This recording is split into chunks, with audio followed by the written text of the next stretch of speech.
Hello बच्चों, मैं BR Solanki GS study group में आपका पुनः स्वागत व अभिनंदन करता हूं। आज हम भूगोल कक्षा 12 का दूसरा मॉडल पेपर हल करेंगे। इस मॉडल पेपर में बच्चों मैंने अति महत्वपूर्ण भूगोल के प्रश्नों को शामिल किया है। बोर्ड पैटर्न पर आधारित ये मॉडल पेपर आपको बताएगा कि भूगोल में प्रश्नों के किस प्रकार जवाब देने हैं और भूगोल विषय में 56 में से 50 से ज़्यादा अंक किस प्रकार हम प्राप्त कर सकें। तो आप इन प्रश्नों को बार बार पढ़ें, याद करें, पूछे गए प्रश्नों के जवाब आप कमेंट्स बॉक्स में दें और ये वीडियो अपने दोस्तों के साथ शेयर करें, चैनल को सब्सक्राइब करें। बच्चों, मैं आपको बता दूं कि मेरे द्वारा ये जो मॉडल पेपर के जो मैं वीडियो जारी कर रहा हूँ, इसके पीछे मेरा एक ही मकसद है कि कोरोना काल में जो विद्यार्थियों की जो पढ़ाई जो बाधित हुई है वो पढ़ाई निरंतर जारी रहें, आप खाली समय का सदुपयोग कर सकें तथा अधिक से अधिक आपको प्रश्नों को याद करवाना है। तो चलिए हम शुरुआत करते हैं आज के इस मॉडल पेपर का प्रश्न संख्या 1। तो पहला प्रश्न है विद्यार्थियों, पहले प्रश्न में छोटे छोटे 10 बहुविकल्पी प्रश्न दिए हुए हैं। चलिए, और इन प्रश्नों में जितने भी जो इनके जो ऑप्शन हैं इनके बारे में भी मैंने डिटेल से जानकारी दी है ताकि आपको अधिक से अधिक प्रश्न याद हो सकें। तो शुरुआत करते हैं आज के इस मॉडल पेपर का पहला प्रश्न। मानव भूगोल में मानव और उसके कार्यों को समाविष्ट किया गया है, यह कथन किसका है? यानी ये परिभाषा किस मानव भूगोल वेता ने दी है? तो विद्यार्थी आपको पता लगभग लग चुका होगा कि ये परिभाषा डिकेन व पीट्स ने दी है। अन्य जो विद्वानों के नाम दिए हुए हैं इन्होंने भी मानव भूगोल के संबंध में जो कुछ परिभाषाएं दी हैं इनको भी हम पढ़ लेते हैं। तो सबसे पहले ऑप्शन में अ है रैड्ज़ेल। विद्यार्थियों, रैड्ज़ेल ने मानव भूगोल के संबंध में कहा था कि मानव भूगोल मानव समाजों और धरातल के बीच संबंधों का संश्लेषित अध्ययन है। सैंपल, एलन सी सैंपल फ्रेडरिक रैड्ज़ेल की जो शिष्या थी, अमेरिकी शिष्या थी, इन्होंने मानव भूगोल के संबंध में कहा था कि मानव भूगोल अस्थिर पृथ्वी और क्रियाशील मानव के बीच परिवर्तनशील संबंधों का अध्ययन है। पॉल विडोल डी लाब्लाश ने मानव भूगोल के संबंध में कहा था कि हमारी पृथ्वी को नियंत्रित करने वाले भौतिक नियमों तथा इस पर रहने वाले जीवों के मध्य संबंधों को अधिक संश्लेषित ज्ञान से उत्पन्न संकल्पना ही मानव भूगोल है। ठीक है, तो पहले प्रश्न का सही आंसर है ब, डिकेन व पीट्स। नेक्स्ट प्रश्न संख्या 2, एस्किमो का अर्थ क्या होता है? एस्किमो जो जनजाति हैं जो ध्रुवीय टुंड्रा प्रदेशों में जो पाई जाती है, इस जनजाति का जो नाम है एस्किमो। तो एस्किमो का मतलब होता है बच्चों कच्चा मांस खाने वाला। तो बिल्कुल सरल प्रश्न था, इसका सही आंसर है ऑप्शन ब, कच्चा मांस खाने वाला। बच्चों आपको बता दूं, आपको एक दो प्रश्न मैं पूछ लेता हूं, उनके जवाब भी आपको कमेंट्स बॉक्स देने हैं। इन प्रश्नों से संबंधित कुछ प्रश्न हैं कि नव निश्चयवाद का प्रवर्तक कौन था और एस्किमो जनजाति किस प्रजाति से संबंधित हैं? तो इन दोनों प्रश्नों का भी जवाब आपको बच्चों कमेंट्स बॉक्स में देना है। नेक्स्ट प्रश्न संख्या 3,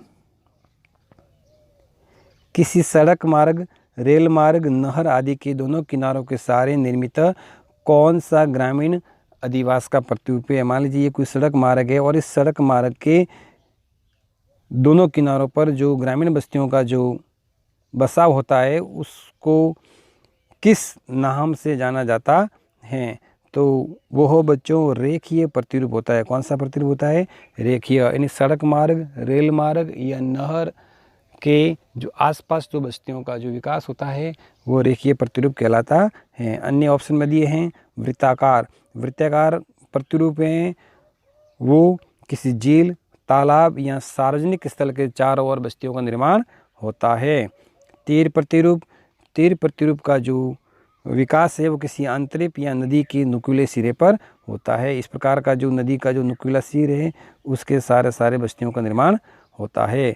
अर्य या तारा प्रतिरूप, इसमें किसी गांव में चारों ओर से कई आकर के जब रास्ते मिलते हैं तो इस प्रकार का जो प्रतिरूप है वो निर्माण होता है, उसको अर्य प्रतिरूप कहते हैं और इसके आसपास बस्तियों का निर्माण हो जाता है। तो प्रश्न संख्या 3 का सही आंसर है रेखीय प्रतिरूप।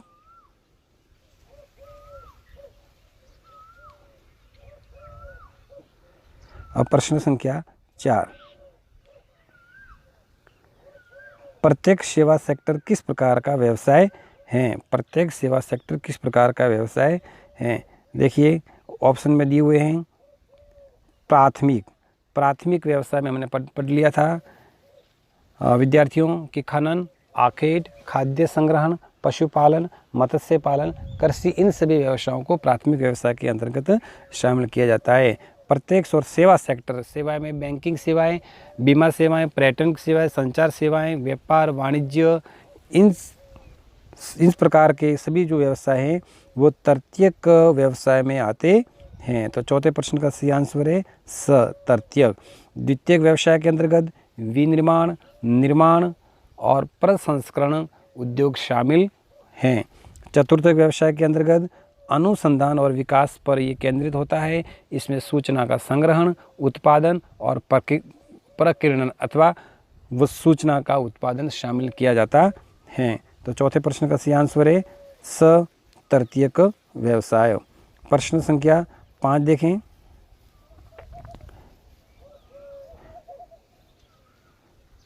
पराबैंगनी किरणों को रोकने का कार्य कौन सा मंडल करता है? वायुमंडल में जो परतें पाई जाती है, जो मंडल पाए जाते हैं, उसमें कौन सा मंडल है जो सूर्य से आने वाली हानिकारक किरणों से हमारी रक्षा करता है?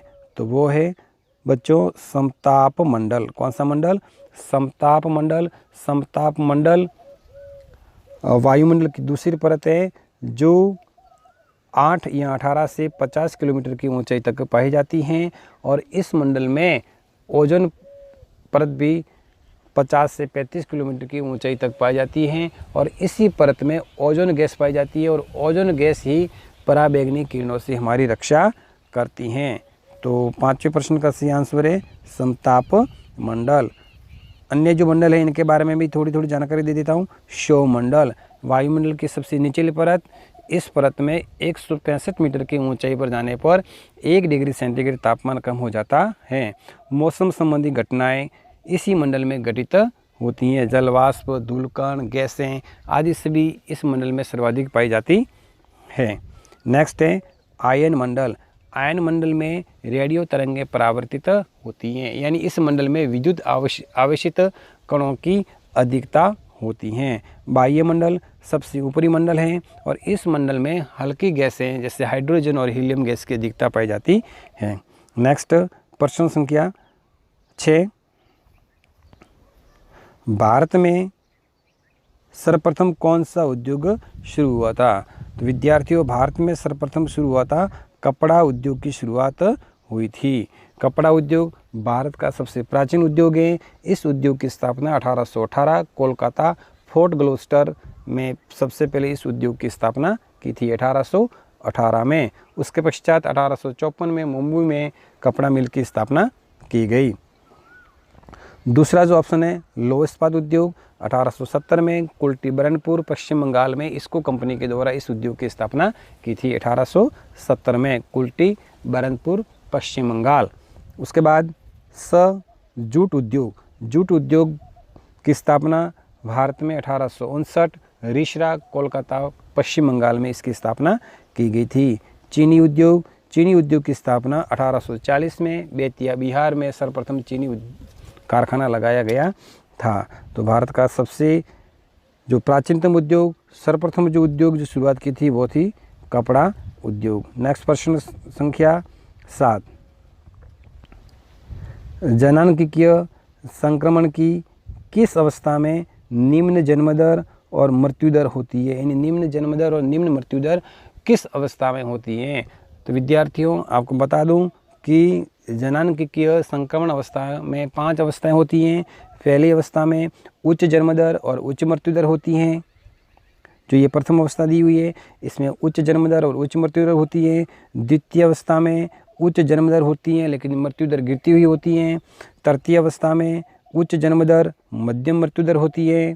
और चतुर्थ जो अवस्था होती है उसमें मध्यम जन्म दर और निम्न मृत्यु दर, और जो इसकी जो अंतिम अवस्था है उस अंतिम अवस्था में निम्न जन्म दर और निम्न मृत्यु दर होती हैं। तो 7वें प्रश्न का सही आंसर है द पंचम अवस्था। बच्चों आपको बताना है कि जो जनांकीय संक्रमण अवस्था का जो सिद्धांत है वो किस विद्वान ने दिया था। इसके साथ एक दूसरा और प्रश्न है कि पंचम क्रियाकलाप में कौन कौन से व्यवसाय शामिल हैं। 5वां प्रश्न, आयताकार प्रतिरूप का निर्माण कहाँ होता है। इन प्रश्नों के जवाब भी बच्चों आपको इस वीडियो के कमेंट्स बॉक्स में देने हैं ताकि आपको अधिक से अधिक प्रश्न याद हो सकें, आपका किताब से लगाव हो। चलिए शुरुआत करते हैं। प्रश्न संख्या 8, कुएं व नलकूपों से सिंचाई करने की दृष्टि से सबसे प्रमुख जिला कौन सा है। तो यहाँ पर ऑप्शन जो अ दिया हुआ है जयपुर। तो जयपुर में सर्वाधिक कुएं व नलकूपों से सिंचाई की जाती है, यानी ट्यूबवेलों से सर्वाधिक सिंचाई जो सिंचित जिला है राजस्थान का वो जयपुर है। और दूसरा दिया है, दूसरा जो सर्वाधिक सिंचित है वो है अलवर। अन्य ऑप्शन है श्रीगंगानगर। श्रीगंगानगर में सर्वाधिक नहरों से सिंचाई की जाती है। राजस्थान में सर्वाधिक नहरों से सिंचित जिला है वो श्रीगंगानगर, और तालाबों से सर्वाधिक सिंचित जिला है वो है भीलवाड़ा। तो अन्य ऑप्शन है उसके बारे में आपको थोड़ी थोड़ी जानकारी रखनी है। चलिए नेक्स्ट प्रश्न 9वां देखते हैं हम। भारत में प्रथम जनगणना किस वर्ष शुरू हुई थी। प्रथम जनगणना, भारत में प्रथम जनगणना की शुरुआत कब हुई थी। तो भारत में प्रथम जनगणना की शुरुआत 1872 में हुई थी। पहली जनगणना जो 1872 में हुई थी, लेकिन विधिवत जो पहली जो जनगणना की जो शुरुआत हुई थी वो 1881 से हुई थी। कब से? 1881 के में ही विधिवत प्रथम जो जनगणना हुई थी, और इसके बाद 10 वर्षों के पश्चात जनगणना की जाती हैं। तो बच्चों आपको बताना है कि वर्तमान 2011 की जो जनगणना हुई ये भारत की कौन सी जनगणना थी, और इसके पश्चात कि स्वामित्व के आधार पर उद्योगों के कितने प्रकार हैं। नाम लिखने हैं आपको, नाम बताने हैं। तो इन प्रश्नों के जवाब भी आपको इस वीडियो के कमेंट्स बॉक्स में देना है। नेक्स्ट प्रश्न संख्या 10, सीसा जस्ता की उत्पादन की सबसे बड़ी खान कौन सी है। यहाँ कुछ खानों के नाम बताए हुए हैं, काला गुमान, डेगाना भाकरी, जावर क्षेत्र और खेतड़ी सिंगाना। ये 4 राजस्थान के सबसे बड़ी बड़ी खाने हैं। तो आपको बताना है कि सीसा जस्ता उत्पादन में सबसे बड़ी खान कौन सी है। तो जिस सीसा जस्ता उत्पादन में एशिया की बात करें तो सबसे बड़ी जो खान है और भारत की या राजस्थान की सबसे बड़ी खान है वो जावर क्षेत्र उदयपुर हैं। कौन सा क्षेत्र है? जावर क्षेत्र उदयपुर। ये सीसा जस्ता की सबसे बड़ी खान है, ये एशिया की सबसे बड़ी खान है। अन्य खानों के नाम दिए हुए बच्चों देखिए यहाँ, काला गुमान क्षेत्र, काला गुमान क्षेत्र ये उदयपुर की ये भी खान है, लेकिन यहाँ पर पन्ना का सर्वाधिक उत्पादन होता है। डेगाना भाकरी जो नागौर में है, यहाँ पर ये भारत की सबसे बड़ी टंगस्टन की खान है। खेतड़ी सिंगाना ये राजस्थान की सबसे बड़ी तांबे की खान है, जो राजस्थान के झुंझुनू जिले में। कौन से जिले में? झुंझुनू। तो तांबे की सबसे बड़ी खान खेतड़ी सिंगाना, टंगस्टन की सबसे बड़ी खान डेगाना भाकरी, और पन्ना की सबसे बड़ी खान काला गुमान, और जावर क्षेत्र जो सीसा जस्ता की सबसे बड़ी खान है। विद्यार्थियों आपको बताना है कि राजस्थान में सबसे बड़ी पन्ने की मंडी कहाँ है। पन्ना की मंडी सबसे बड़ी मंडी कहाँ है पन्ना की। नेक्स्ट प्रश्न संख्या अब दूसरा शुरू होता है। ये पहले प्रश्न में 10 बहुविकल्पी प्रश्न थे। नेक्स्ट दूसरा प्रश्न, चिमाता क्या है। तो देखिए इसका आंसर है भील जनजाति के लोगों द्वारा पहाड़ी क्षेत्र में, कौन से क्षेत्र में? पहाड़ी क्षेत्र में की गई जूमिंग कृषि को चिमाता कहा जाता है। जो भील जनजाति के लोग जो पहाड़ी क्षेत्रों में जो जूमिंग कृषि करते हैं, जूमिंग कृषि का मतलब होता है स्थानांतरशील कृषि, यानी खेत को बार बार बदल करके बोते रहते हैं। एक जगह बोने के पश्चात कुछ वर्ष के पश्चात दूसरे क्षेत्र में, फिर उसी जगह को छोड़ देते हैं, अन्य क्षेत्र में जा कर के फसल उत्पादन करते हैं, कृषि कार्य करते हैं, उनको जूमिंग कृषि की कहा जाता है। और राजस्थान में जो भील जनजाति के द्वारा जो पहाड़ी क्षेत्रों में जो जूमिंग कृषि की जाती है उसको चीमाता कहा जाता है। आपको बताना है कि इसी जनजाति के द्वारा, यानी भील जनजाति के द्वारा जो मैदानी क्षेत्रों में जो कृषि की जाती है उस कृषि को क्या कहा जाता है। इस प्रश्न का जवाब आपको देना है। नेक्स्ट प्रश्न संख्या 3, साक्षरता से क्या अभिप्राय है। साक्षरता तो किसी क्षेत्र विशेष में रहने वाले लोगों की संख्या, किसी क्षेत्र में रहने वाले लोगों की संख्या जो 7 वर्ष या उससे अधिक आयु वर्ग का हो। किसी स्थान पर कोई लोग रहते हैं और उन लोगों की जो आयु है वो 7 वर्ष या उससे अधिक हैं, जो गणितीय संक्रिया कर सकें, यानी जोड़ बाकी गुणा भाग कर सकें, पढ़ लिख सकें तथा दूसरों को समझा सकें, उसे साक्षरता कहा जाता है। यानी साक्षरता का मतलब होता है कि 7 वर्ष से अधिक की जनसंख्या जो गणितीय संक्रिया को कर सके, पढ़ सके, लिख सके और दूसरों को समझा सके, उसको साक्षरता कहा गया है। नेक्स्ट प्रश्न संख्या 5,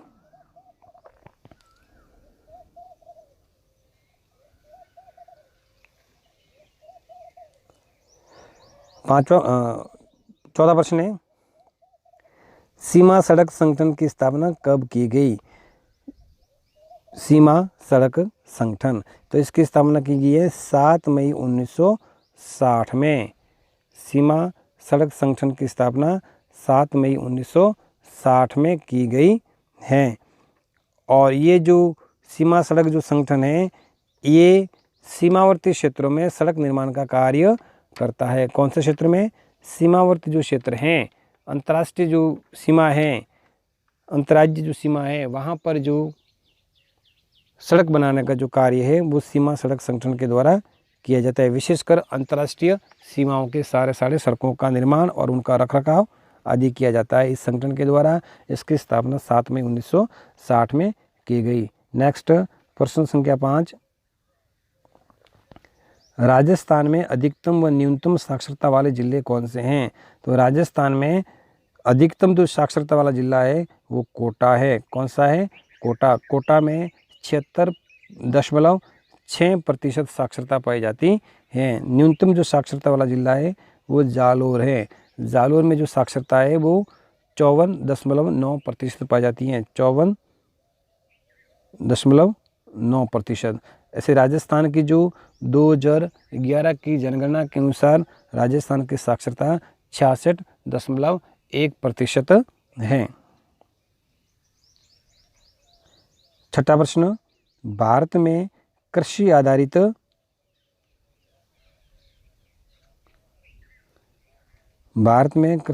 दो उद्योगों के नाम लिखने हैं। कृषि आधारित उद्योग, तो देखिए कृषि आधारित दो उद्योग के नाम है, जिसमें पहला दिया हुआ है सूती वस्त्र उद्योग। इन सूती कपड़ों का जो निर्माण किया जाता है जिस उद्योग में, उसको सूती वस्त्र उद्योग कहा जाता है। तो सूती वस्त्र उद्योग भी कृषि आधारित उद्योग है। चीनी उत्पादन जिस उद्योग में किया जाता है वो चीनी उद्योग होता है, और चीनी उद्योग के लिए कच्चा माल गन्ना है। तो गन्ना एक कृषि फसल है, तो चीनी उद्योग भी कृषि आधारित उद्योग है। तो बच्चों आपको बताना है भारत के 2 पशु आधारित उद्योग कौन कौन से हैं। इस प्रश्न का जवाब आपको देना है। नेक्स्ट प्रश्न संख्या 7, मेक इन इंडिया कार्यक्रम क्या है? देखिए इस प्रश्न का सही आंसर है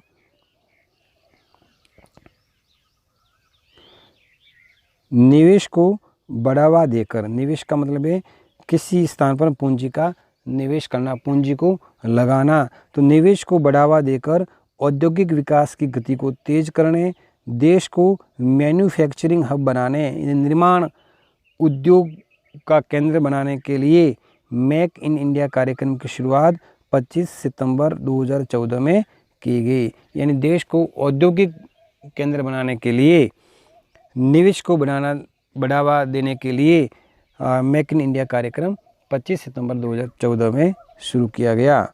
नेक्स्ट प्रश्न संख्या 8 देखें। भारत में ग्रामीण व नगरीय जनसंख्या का प्रतिशत लिखिए।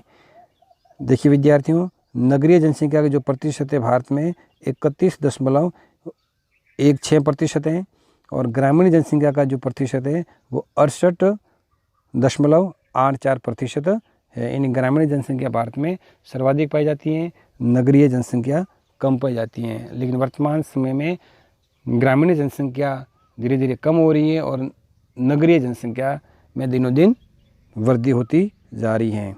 अब प्रश्न संख्या 9 से 11 रिक्त स्थानों की पूर्ति करें। तो यहाँ पर देखिए, मानव भूगोल फिर खाली जगह दी हुई है और मानव के वापस खाली जगह संबंधों का एक नया विचार देता है। तो यहाँ पर 9वें प्रश्न की जो पहली जो खाली जगह है इसमें आएगा कि मानव भूगोल पृथ्वी, क्या आएगा यहाँ पर, पृथ्वी और मानव के पारस्परिक संबंधों का एक नया विचार देता है। तो दोनों खाली जगह में आएगा, पहली खाली जगह में पृथ्वी और दूसरी खाली जगह में आएगा पारस्परिक। नेक्स्ट प्रश्न संख्या 10, भारतीय रेल देश का सबसे बड़ा उपक्रम है। तो कौन सा उपक्रम है यहाँ खाली जगह में आएगा, राष्ट्रीयकृत, क्या आएगा, राष्ट्रीयकृत।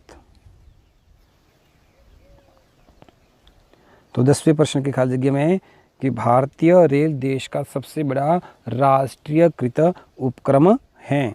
प्रश्न संख्या 11वां देखिए, राजस्थान देश का सर्वाधिक प्रदेश है। राजस्थान देश का कैसा सर्वाधिक प्रदेश है, तो है सूखाग्रस्त।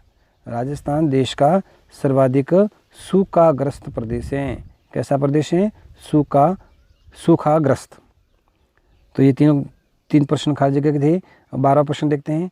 एस्किमो जनजाति की सामाजिक स्थिति का वर्णन निम्न बिंदुओं के आधार पर करना है। खान पान, वस्त्र और मकान। यानी एस्किमो जनजाति में किस प्रकार का खान पान है, किस प्रकार के वो वस्त्र पहनते हैं और उनके मकान किसके बने होते हैं। तो सबसे पहले पढ़ते हैं खान पान।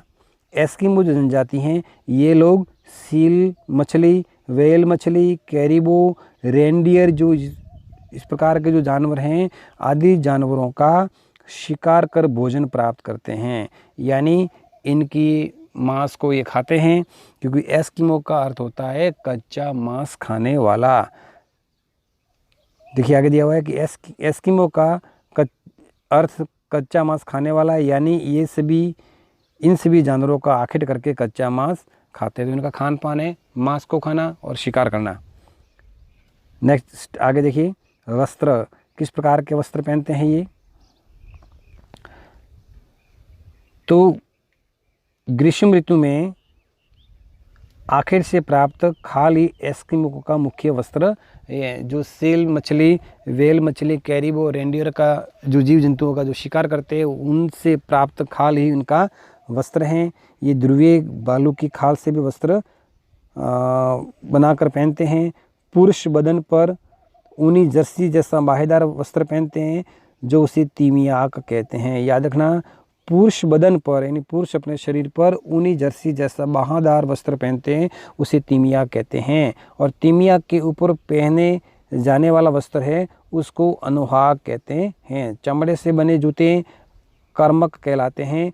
स्त्रियां भी पुरुषों के समान वस्त्र पहनती है। यानी एस्किमो जनजाति की जो स्त्रियां हैं वो पुरुषों के समान ही वस्त्रों को पहनती हैं। चमड़े से बने जूते को कर्मक कहते हैं और पुरुष शरीर पर ऊनी जर्सी जैसा बाहेदार वस्त्र पहनते हैं उसको तीमियाक, उसके ऊपर जो वस्त्र पहनते हैं उसको अनुहाग कहा जाता है। तो ये वस्त्रों के बारे में ध्यान रखना है। नेक्स्ट है मकान।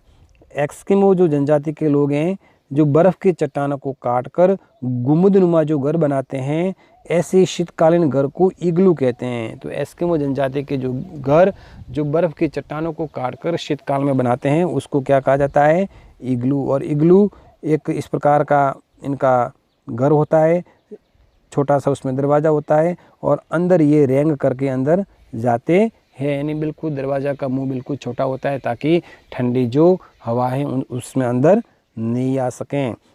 फिर ग्रीष्म ऋतु में एस्किमो अपने घर तट के किनारे कैरिबो जो जानवर हैं वो ध्रुवीय बालू की खाल से भी बनाते हैं। ऐसे घर को ये ट्यूपिक कहते हैं। क्या कहते हैं? ट्यूपिक। यानी जो कैरिबो और ध्रुवीय बालू की खाल से जो ग्रीष्म ऋतु में जो घर बनाते हैं उसको ट्यूपिक कहते हैं। और बर्फ़ की चट्टानों से जो गुंबदनुमा आकृति में जो घर बनाते हैं शीतकाल में उसको इग्लू कहा जाता है। तो ये था एस्किमो जनजाति का सामाजिक जीवन। अब प्रश्न संख्या 13 देखते हैं। मोस्ट इंपोर्टेंट प्रश्न है कि जनसंख्या वृद्धि रोकने के 2 सुझाव दीजिए। जनसंख्या वृद्धि को रोकने के 2 सुझाव कौन कौन से हैं? आज भारत की जनसंख्या दिनों दिन वृद्धि हो रही है, जनसंख्या का विस्फोट हो रहा है, तो इस वृद्धि को कैसे रोका जा सकें? तो यहाँ पर सुझाव दिए हुए 2। देखिए, पहला सुझाव है कि भौगोलिक संसाधनों का अनुकूलतम प्रयोग करके आर्थिक उत्पादन में वृद्धि करनी है। यानी आर्थिक उत्पादन ज़्यादा करना है। भौगोलिक संसाधन जितने भी हैं, जो भौतिक संसाधन हैं, उनका बहुत अधिक से अधिक उपयोग करना है और लोगों का आर्थिक जीवन को उच्च बनाना है। और शिक्षा का प्रसार करना है। शिक्षा का जो प्रसार होगा, लोगों में समझ पैदा होगी और जनसंख्या वृद्धि कम होगी। अन्य भी आप सुझाव दे सकते हैं, जैसे सागरीय जो संसाधनों का उपयोग करना, जो सागर में बहुत सारे संसाधन पाए जाते हैं उनका भी उपयोग हम कर सकते हैं। और जनसंख्या को अल्प बसे क्षेत्रों में प्रवास करवाना, ये भी जनसंख्या वृद्धि को रोकने में काफ़ी सहायक हैं। फिर देरी से विवाह, परिवार नियोजन जैसे कार्यक्रम को अपनाना, ये सभी सुझाव जनसंख्या वृद्धि को रोकने के लिए हैं। नेक्स्ट प्रश्न संख्या 14 क्या कह रहे हैं? देखिए, ग्रीन हाउस प्रभाव को दूर करने के 2 उपाय लिखिए। ग्रीन हाउस प्रभाव यानी हरितगृह प्रभाव क्या है? यानी सूर्य से आने वाली जो विकिरण हैं, लघु किरणें हैं, लघु किरणें जब पृथ्वी के धरातल से टकराती है तो उसका परावर्तन होता है दीर्घ किरणों के रूप में, जिसको पार्थिव विकिरण कहा जाता है। वो ये पार्थिव विकिरण हैं वो वायुमंडल में जाती हैं, लेकिन वायुमंडल में कुछ हानिकारक जो गैसें हैं जैसे CFC, कार्बन मोनोऑक्साइड, ये गैसें उस पार्थिव विकिरण को रोक लेती हैं, जिससे वायुमंडल का जो ताप है वो बढ़ जाता है। उसको कहते हैं ग्रीन हाउस प्रभाव। तो इस ग्रीन हाउस प्रभाव को दूर करने के जो कौन कौन से उपाय हैं, जिसमें पहला उपाय दिया हुआ है जीवाश्म ईंधन का कम से कम उपयोग करना चाहिए। यानी पेट्रोलियम, गैस और कोयला है, ये जो जीवाश्म ईंधन हैं इनका हमें कम से कम उपयोग करना है और अधिक से अधिक वृक्षारोपण करना है। बहुत सारे पेड़ लगाने हैं जिसके कारण ग्रीन हाउस का जो प्रभाव है कम होगा, यानी वायुमंडल का जो तापमान है वो कम हो जाएगा। अन्य भी उपाय आप कर सकते हो, जैसे रेफ्रिजरेटर या एयर जो कंडीशनर हैं इसका भी सीमित उपयोग हम कर सकते हैं। अब ग्रीन हाउस का जो प्रभाव है उस यदि ज़्यादा हो गया तो तापमान में वृद्धि हो जाएगी, वर्षा में भी वृद्धि हो जाएगी, समुद्र सतह में वृद्धि हो जाएगी, वनस्पति क्षेत्रों में परिवर्तन हो जाएगा। यानी बहुत सारा जो इस धरातल पर इसके बहुत गंभीर परिणाम हमें भुगतने पड़ सकते हैं। नेक्स्ट प्रश्न संख्या 15, भारत में जनसंख्या वितरण को प्रभावित करने वाले 2 कारणों को समझाइए। यानी हमारे देश में, भारत देश में जनसंख्या सभी जगह एक समान नहीं है। कहीं जनसंख्या ज़्यादा है तो कहीं जनसंख्या का विरल बसाव है। ऐसा क्यों है? क्या कौन कौन से ऐसे जो फैक्टर हैं, जो कारक हैं जो जनसंख्या वितरण को प्रभावित करते हैं? तो यहाँ पर 2 कारणों को समझाने का कहा गया है। तो उसमें पहला कारण है भू संरचना और उच्चावच। उच्चावच का मतलब होता है ऊंचाई, इन जमीन की जो आकृति है वो भी जनसंख्या को प्रभावित करती हैं। कैसे?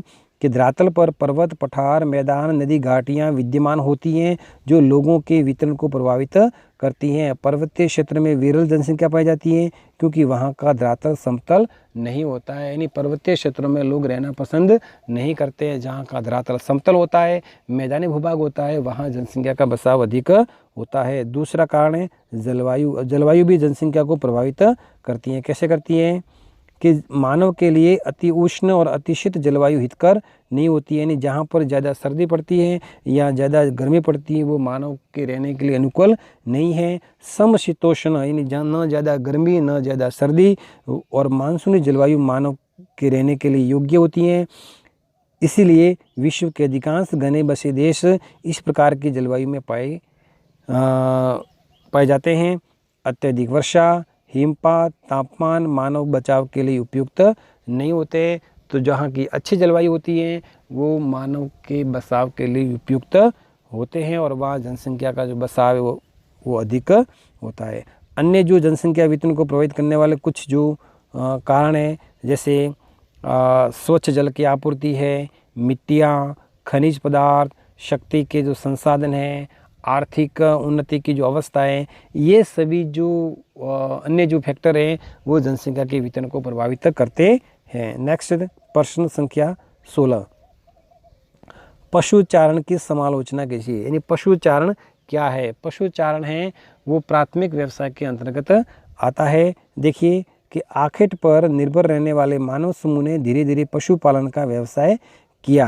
पहले मानव का जो प्रथम क्रियाकलाप था वो आखेट था। आखेट और खाद्य संग्रहण के पश्चात मानव ने धीरे धीरे पशुपालन व्यवसाय प्रारंभ किया। भौगोलिक और तकनीकी विकास के आधार पर वर्तमान समय में पशुपालन व्यवसाय काफ़ी व्यापारिक स्तर पर भी किया जाता है। तो पशुचारण है वो 2 स्तर पर किया जाता है। पहला है जिसमें स्थलवासी पशुचारण। देखिए इसमें क्या होता है,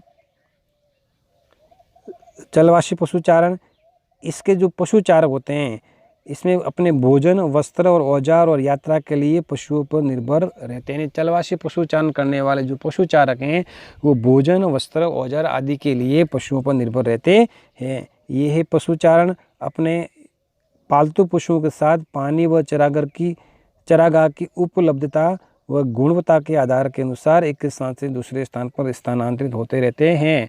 यानी स्थलवासी पशुचारण करने वाले पशुपालक अपने पशुओं को लेकर पानी और चारागाह की उपलब्धता के आधार पर इधर उधर भ्रमण करते रहते हैं।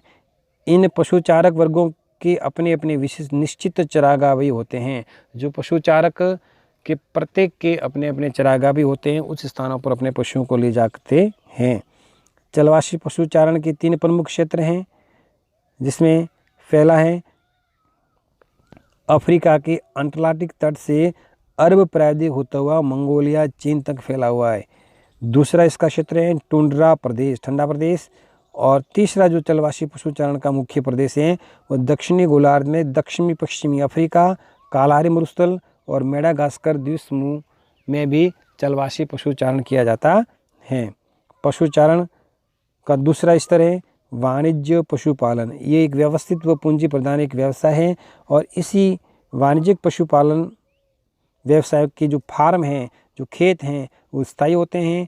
ये फार्म विशाल क्षेत्र में फैले होते हैं और एक ही प्रकार के पशु पाले जाते हैं। यानी वाणिज्य पशुधन पालन में एक ही प्रकार के पशु पाले जाते हैं, जबकि स्थलवासी पशुपालन में विभिन्न प्रकार के पशु पाले जाते हैं। विश्व में न्यूजीलैंड, ऑस्ट्रेलिया, अमेरिका में वाणिज्य पशुधन पालन किया जाता है।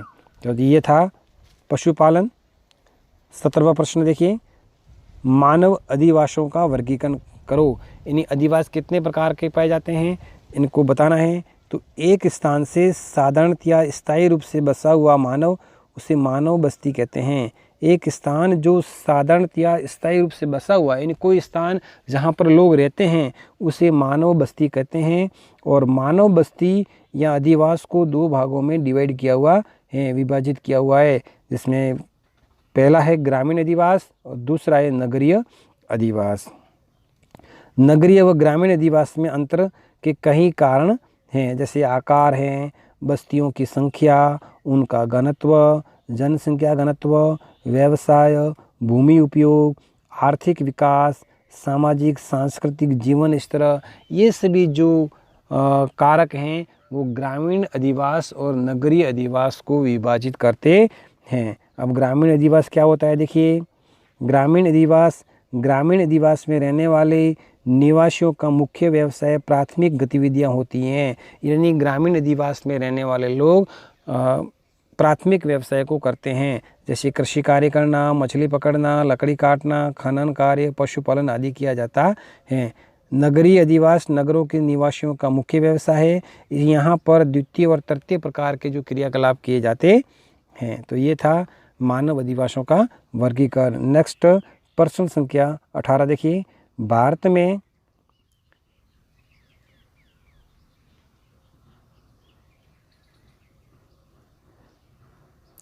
में साक्षरता दर बढ़ाने की 3 सुझाव देने, यानी शिक्षा का जो स्तर है भारत में बढ़े, इसके लिए आप कौन कौन से 3 सुझाव देने हैं। देखिए यहाँ पर भारत में 2011 जनगणना के अनुसार भारत की जो साक्षरता है वो 75.06% साक्षरता है। 1947 के समय साक्षरता मात्र 18% थी और भारत की साक्षरता दर विश्व की साक्षरता दर से यानी 84% से अभी भी कम है। महिलाओं और पुरुषों की साक्षरता में काफ़ी अंतर पाया जाता है। इसी अंतर को दूर करने के लिए भारत की साक्षरता को बढ़ाने के लिए हम निम्न उपाय कर सकते हैं, जिसमें पहला उपाय है विद्यालय की स्थापना करना।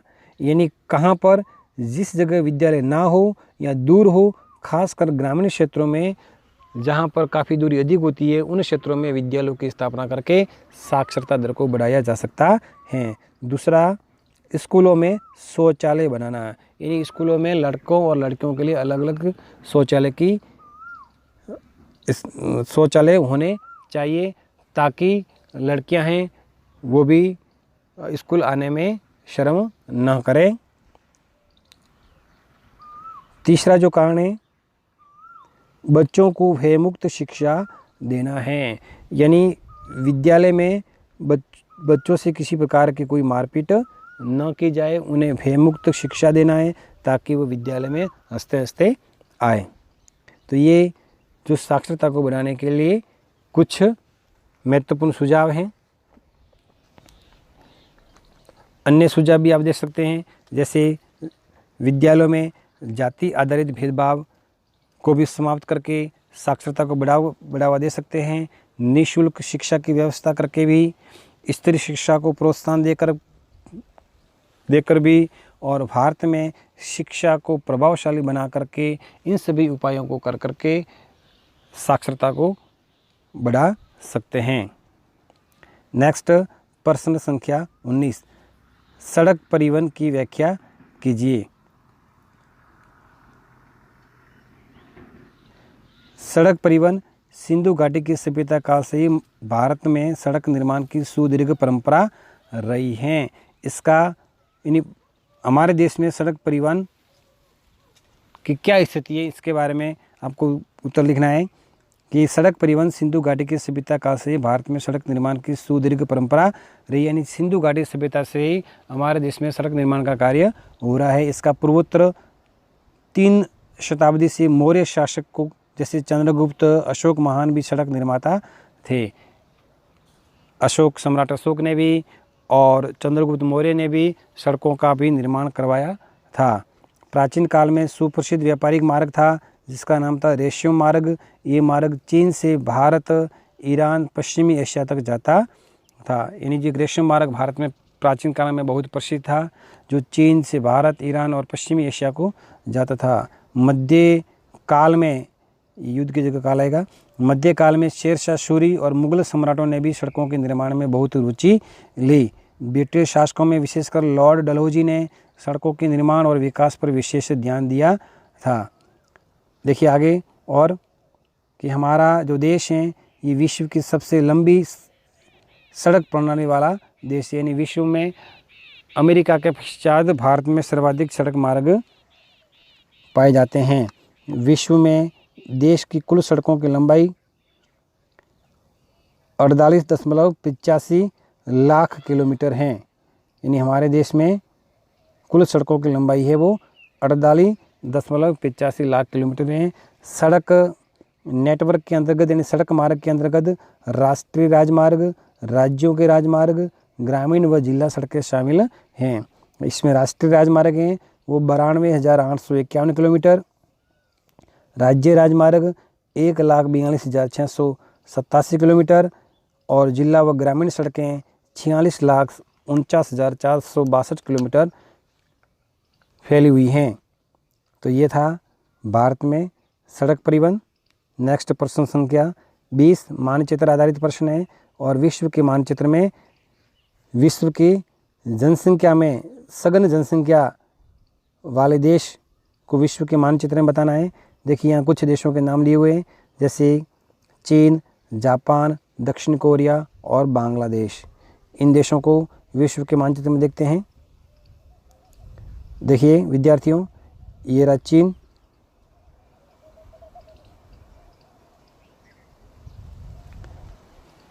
ये देखिए जापान, जापान के इधर निकट उत्तरी कोरिया और दक्षिण कोरिया, ये भी घने बसे देश हैं। इसके पश्चात ये भारत, बांग्लादेश,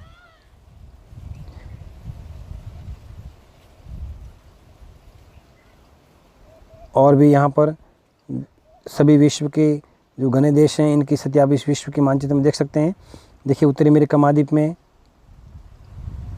मैक्सिको, संयुक्त राज्य अमेरिका,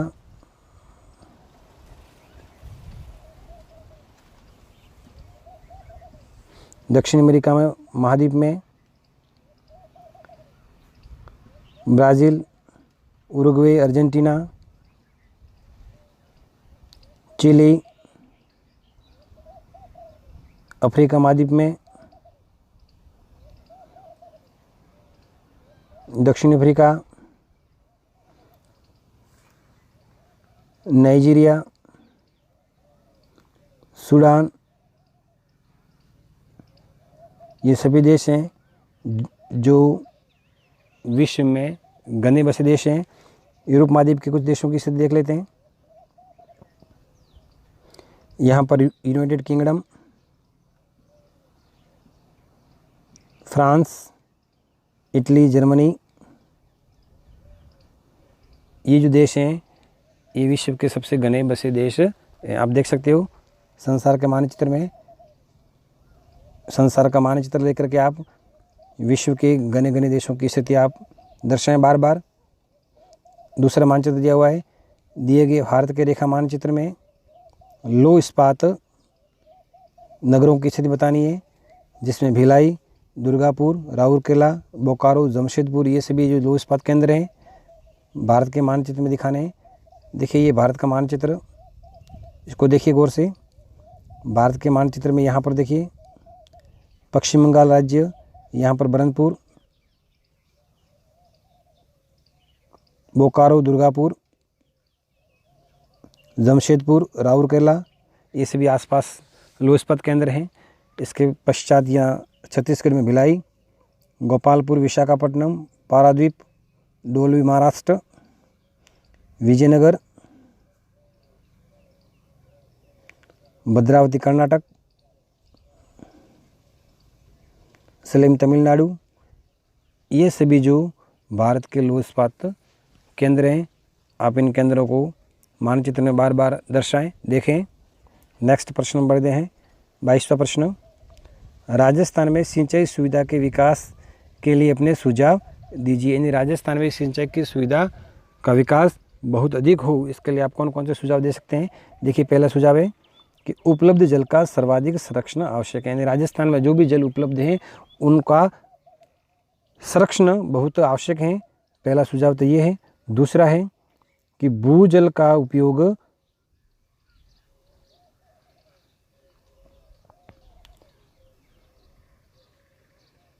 पूरी सतर्कता से होना चाहिए। जितना भी जो जल का उपयोग कर रहे हैं उसको सतर्क होकर के हमें करना है, क्योंकि राजस्थान में ऐसे भी जल है वो कम है।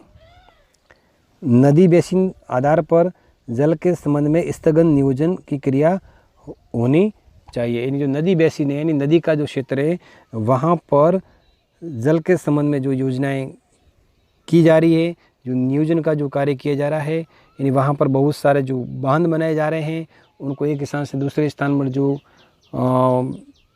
जल भेजा जा रहा है उनका भी स्थगन होना चाहिए। यानी वहाँ पर ही उनका निर्माण कार्य होना चाहिए दूर दूर तक। इस प्रकार के हम जो भी नियोजन कार्य करेंगे तो आने वाले समय में जल है वो कम हो जाएगा।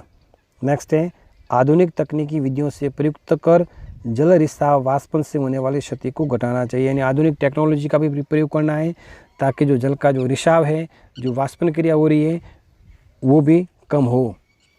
फव्वारा सिंचाई और बूंद बूंद सिंचाई विधियों का उपयोग करके जल की भी बचत करनी चाहिए। यानी जल सिंचाई कार्य में हम बूंद बूंद सिंचाई और फव्वारा सिंचाई जैसी आधुनिक तकनीक का प्रयोग करके जल की बचत कर सकते हैं। नेक्स्ट है भूजल व सस्ती जल का मिला जुला उपयोग होना चाहिए।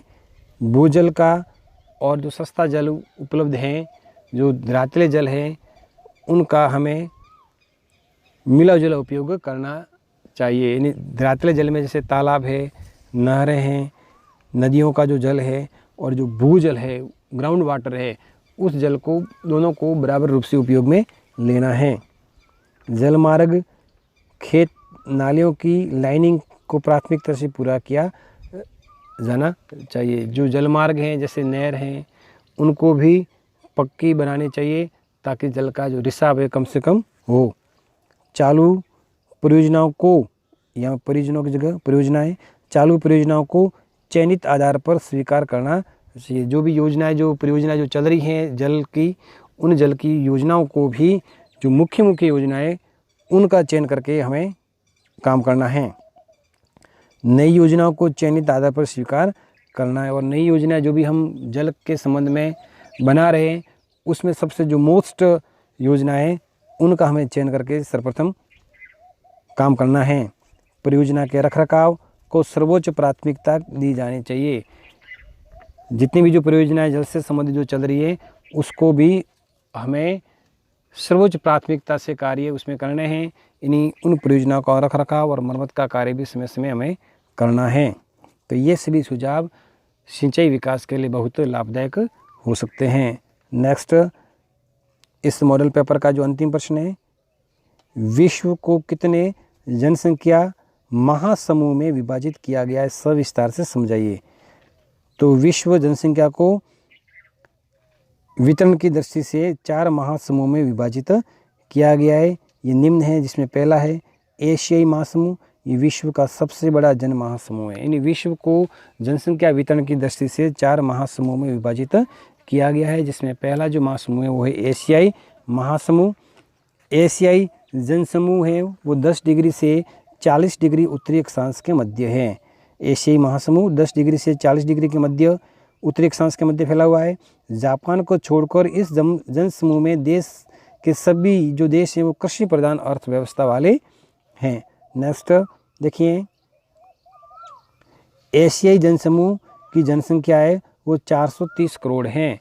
इस जनसमूह में जनसंख्या जो वृद्धि है वो 2% से ज़्यादा है। एशियाई जनसमूह में जनसंख्या की वृद्धि दर ने रोजगार, आवास, भोजन, निर्धनता, चिकित्सा, शिक्षा आदि समस्या को बढ़ावा दिया है। यानी एशिया जनसमूह में जनसंख्या वृद्धि सर्वाधिक हो रही है। इसी कारण रोजगार, आवास, भोजन, निर्धनता यानी गरीबी, चिकित्सा, शिक्षा आदि की भी समस्या उत्पन्न हो गई है। एशियाई जनसमूह में चीन, भारत, इंडोनेशिया, पाकिस्तान, बांग्लादेश, जापान, ये सभी विशाल जनसंख्या वाले देश हैं। दूसरा जो जनसमूह है वो है यूरोपीय जनसमूह। ये विश्व में एशिया के पश्चात दूसरा बड़ा जनसमूह है। संपूर्ण यूरोप में रूस सहित 74 करोड़ जनसंख्या है। यानी यूरोपीय जनसमूह में 74 करोड़ जनसंख्या है। यूरोपीय जनसमूह 40 डिग्री से 60 डिग्री उत्तरी अक्षांश के मध्य पाया जाता है। इसकी सर्वाधिक सघनता है वो 45 डिग्री से 55 डिग्री उत्तरी अक्षांश के बीच में है, जो कोयला पेटी के सहारे फैली हुई है। यह आधुनिक उद्योगों का सर्वाधिक विकास हुआ है। यूरोपीय जनसमूह में सर्वाधिक आधुनिक उद्योगों का विकास हुआ है। इस जनसमूह में प्रति व्यक्ति आय अधिक है और जीवन स्तर भी उच्च पाया जाता है। इस जनसमूह में सभी देश विकसित श्रेणी में आय पाए जाते हैं। इन यूरोपीय जनसमूह में सभी देश जो विकसित जनसमूह वाले हैं, विकसित श्रेणी वाले हैं। यूरोपीय देशों में जन्म दर और मृत्यु दर समान है। इसमें इस जनसमूह में 70% जनसंख्या है वो नगरीय है। नगरों में सर्वाधिक जनसंख्या निवास करती हैं। यूरोपीय जनसमूह में सघन बसे देशों में रूस, जर्मनी, ग्रेट ब्रिटेन, फ्रांस और इटली देश हैं। तीसरा जनसमूह है वो है अमेरिकी जनसमूह। अमेरिकी जनसमूह ये विश्व का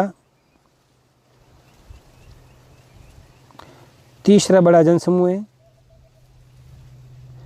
इसमें संयुक्त राज्य अमेरिका का उत्तरी पूर्वी भाग और कनाडा का जो पूर्वी तट है, यहाँ पर सघन जनसंख्या का बसाव है। अमेरिकी जनसमूह कुल जनसंख्या में 90% यूरोप से आए हुए प्रवासी लोग हैं। अमेरिकी जनसमूह में सर्वाधिक यूरोप महाद्वीप से आए हुए लोग रहते हैं। इस जनसमूह में 80% जनसंख्या 40 डिग्री देशांतर के पूर्व में 30 डिग्री उत्तर से 45 डिग्री उत्तरी अक्षांशों के मध्य में पाई जाती हैं। अमेरिकी जनसमूह में यूरोपीय जनसंख्या का प्रवास के साथ साथ यहाँ पर विकसित तकनीकी ज्ञान का भी स्थानांतरण हुआ है। इन यूरोप देशों का जो तकनीकी ज्ञान था वो सभी अमेरिकी जनसमूह में पहुँचा है उन लोगों के माध्यम से। लगभग इस जनसमूह में 75% लोग नगरों में रहते हैं। इन जनसमूह में सर्वाधिक जो अमेरिकी जनसमूह में नगरीकरण हुआ है। इस जनसमूह में जनसंख्या वृद्धि नियंत्रित है। अमेरिकी जनसमूह में जनसंख्या वृद्धि नियंत्रित है और अमेरिकी जनसमूह में संयुक्त राज्य अमेरिका, मैक्सिको, कनाडा ये बड़े बड़े सघन बसे देश हैं। नेक्स्ट जो अंतिम जनसमूह है वो है अफ्रीकी जनसमूह। अफ्रीकी जनसमूह अफ्रीका महाद्वीप की जनसंख्या वर्ष 2013 के अनुसार 110 करोड़ थी, जो विश्व जनसंख्या का 15.4% है। आकार की दृष्टि से एशिया के बाद अफ्रीका का स्थान आता है, लेकिन यहाँ पर जनसंख्या बिल्कुल कम है क्योंकि यहाँ पर 70% मरुस्थलीय दशाएँ, वर्षा में आर्द्रता न होना यानी वर्षा की कमी होना, इन सभी कारणों से यहाँ पर जनसंख्या कम पाई जाती है। अफ्रीका में केवल 30% भूभाग पर ही जनसंख्या बसाव है, यानी 70% भाग पर मरुस्थलीय दशा है, वर्षा की कमी है, पर्वतीय पठारी इलाका होने के कारण जनसंख्या का बसाव बिल्कुल कम है।